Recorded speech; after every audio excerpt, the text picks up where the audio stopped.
Hey, who doesn't love a surprise? A good surprise. And that's what this is. This is the surprise lily. Just look at these gorgeous pink trumpet-like blooms on each stalk.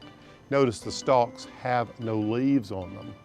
They are also called naked ladies because they're so beautiful and they have no leaves to cover them. And what's great about them is the name surprise comes from the fact that seemingly overnight they just come out of the ground, and before you know it, they're in bloom like this. And they bloom in late summer, which makes it a beautiful addition to a hot summer garden. Where do they grow? Well, from about the middle of the country all the way down where it's warm, and in lots of places in California these will thrive, and on the West Coast. They don't like it too cold. The other wonderful thing about these surprise lilies is that you'll often find them growing around old homesteads or in cemeteries. That's how tough they are. They really don't require much care. And they're perennial. They come back and they multiply. So there's no reason why you shouldn't have a few. You just need to make sure you plant them where they get plenty of sun. And the other thing that's great about them is they make a beautiful cut flower.